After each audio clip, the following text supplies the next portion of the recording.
Somos um braço forte e uma mão amiga 24 horas por dia. Estamos prontos para ajudar nosso... O novo comandante do Exército, General Freire Gomes, ingressou na Academia Militar das Agulhas Negras em 1977.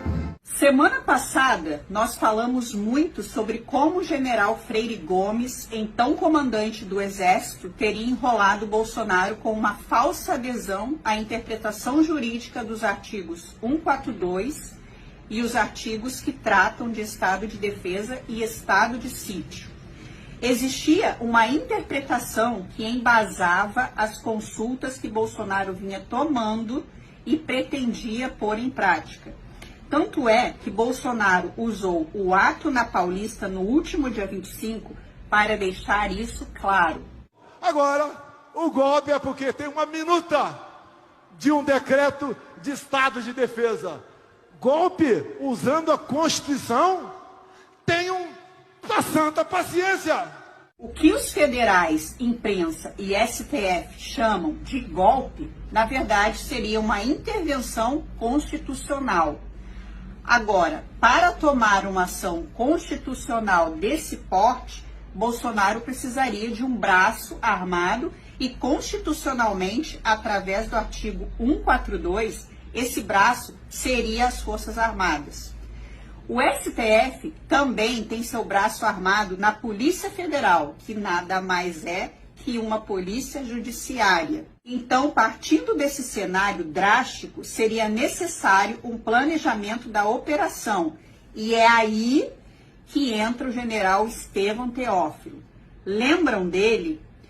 Eu já trouxe aqui no canal o medo que o comandante Freire Gomes tinha de ser substituído por Estevão Teófilo, que sempre se mostrou capaz de executar a ordem de Bolsonaro. Teófilo comandava os Kids Pretos, tropa de elite do Exército que, segundo a narrativa da Polícia Federal, seria responsável por prender Alexandre de Moraes. O próprio ministro se referiu a esse plano como sequestro. O general Freire Gomes jamais faria alguma ação concreta após as ameaças de setembro. Essas ameaças foram feitas durante a operação do governo dos Estados Unidos para interferir nas eleições brasileiras.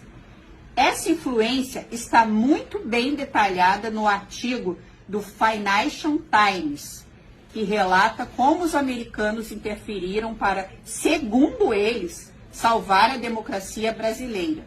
Cidadãos brasileiros, estamos sumamente orgulhosos deles. Então, dentre de várias operações que envolveram a CIA, o Departamento de Estado e Departamento de Defesa dos Estados Unidos, estavam as ameaças de setembro, que constituíram numa rodada de ameaças do próprio Lloyd Austin, até a agentes de espionagem da CIA. E naquela época, Freire Gomes teria se comprometido com os Estados Unidos a não interferir numa possível vitória de Lula, viesse ela fosse como for. Tanto é que o único comandante que peitou os americanos interessados supostamente no salvamento da nossa democracia foi o almirante Garnier, que deu uma canseira nos agentes americanos num jantar que durou até às 4 horas da manhã. O jantar fazia parte da etapa de ameaças dentro da operação como um todo. Não é à toa que Garnier não tem a menor chance de escapar da condenação. Só resta a anistia. Mas já que o general Freire Gomes não iria intervir, ele tinha que parecer que ia. E é aí que entra a primeira ponta solta na tentativa de isentar o ex-comandante. O livramento do Freire Gomes teria sido um pedido do próprio Thomas Paiva, mas uma ponta solta pode colocar tudo por terra. Todos achavam que o ex-comandante dos Kids Pretos ficaria em silêncio, mas ele falou. O general contou que foi enviado no dia 9 de dezembro de 2022 para a reunião de planejamento da intervenção pelo próprio comandante do Exército, que precisava dar segurança ao presidente Bolsonaro. Não é à toa que, após essa reunião, o presidente se sentiu confiante e fez a sua primeira aparição desde o fim da eleição. Sem saber que estava sendo enganado, Bolsonaro encorajou seus apoiadores da seguinte forma: E nós não podemos esperar chegar lá na frente e olhar para trás e dizer o que eu não fiz lá atrás para chegarmos a essa situação de hoje em dia. Sabemos que o tempo voa. Cada minuto é um minuto a menos. Vamos fazer a coisa certa, diferentemente de outras pessoas. Vamos vencer. Tudo isso após a reunião que traçaria os planos da intervenção considerada constitucional até pelo general Teófilo, que colocou sua tropa à disposição. É por isso que o depoimento do general Freire Gomes, que ocorre hoje, é tão importante. E por conta disso que o general Mourão deve ter tuitado isso. A raiva substituiu o diálogo como modo de resolver disputas e a discordância virou um choque de culturas. Nesse processo, os brasileiros correm o risco de esquecer que as sociedades se tornam grandes não mediante o triunfo de alguma facção ou a destruição de adversários domésticos, tampouco pelas vitórias de umas sobre as outras, mas mediante propósito comum e a conciliação. Anistia já. Lembra da operação de salvamento da democracia feita pelos americanos e relatada na matéria do Financial Times? Então, a matéria mostra também o general Mourão como uma peça desse enredo.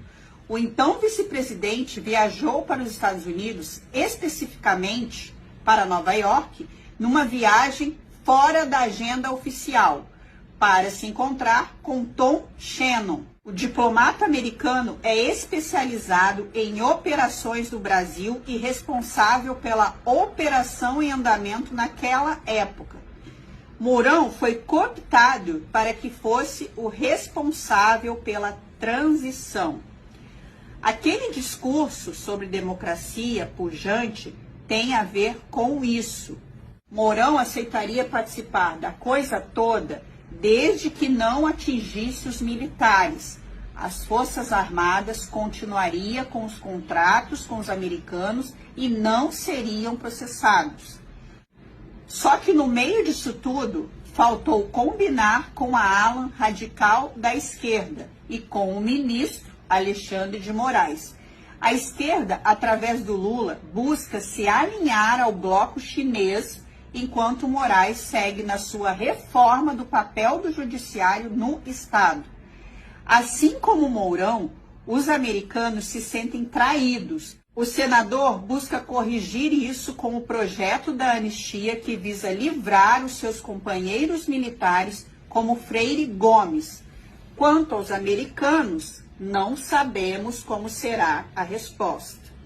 Uma visão egoísta, classista e corporativista de um militar que resolveu agir apenas quando a água bateu nos seus. Esse projeto também ajudará muitas pessoas que foram usadas como se fossem peões dentro de um jogo de tabuleiro, que no final só permite vitória aos burocratas do Deep State. Pessoas que estão separadas dos seus filhos e famílias destruídas. Tudo isso pode ser amenizado com o livramento de milhares de brasileiros que foram levados ao erro. Qual erro? Erro de acreditar nas forças do Estado. Por isso, no final das contas, o Freire Gomes ficando encrencado pode significar uma esperança para os patriotas perseguidos e encarcerados. Esse projeto não significa o restabelecimento da liberdade, mas pode ser um começo. Ainda há esperança, mesmo que seja pelos motivos mais absurdos. Muito obrigada para todos vocês que me assistiram até aqui. Não esqueçam de deixar o seu joinha se você gostou.